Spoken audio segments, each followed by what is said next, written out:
Ya ɗauru, ya ɗauru, ya ɗauru, ya ɗauru an ɗaura baba ado yau ne ango ne.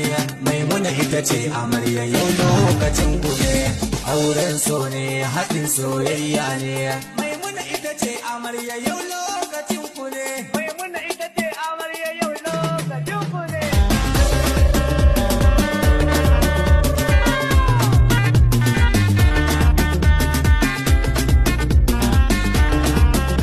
Aure an ɗaura ga ango da amarya, Adam zango angon Maimuna amarya, auren soyayya, soyayya daɗi.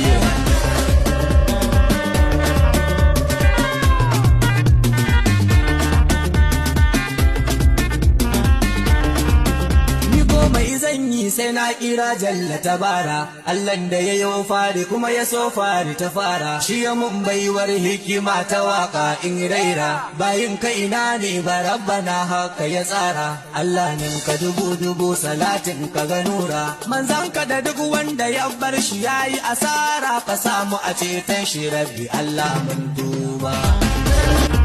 In na sa lura sai na gane shi zanen zaguwa, da hannu ne ya zana shi baya zanuwa, zanen da ilahu shi ya zana a bai goguwa, to haka ma in ya so a daura zai dauruwa. Allah ka musu daurin da baya kuntuwa, nufi na sai mutuwa kaɗai za ta raba su.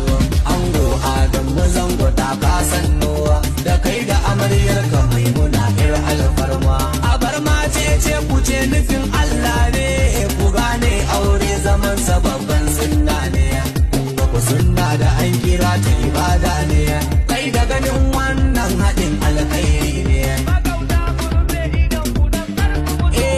Adamu zango shata na zo gunka, ba sha'awara ina bukata in baka, ba ma sai na faɗa ba Maimuna na san ka, damar gida ta kyale dangi domin ka, kai ta nuna a gidansu aka ce an baka, rike ta da kyau dan ka ga amana aka baka, an zauna ga waliyanta kuma ga naka, a gaban yi idansu kuma ka shaida ka ɗauka, dan Allah kar ka bar Maimuna ta koka, tunda tana son ka, ta yarda ta bi ka, tana kuma kishin ka, ta yarda ta je gidan ka matsayin matarka.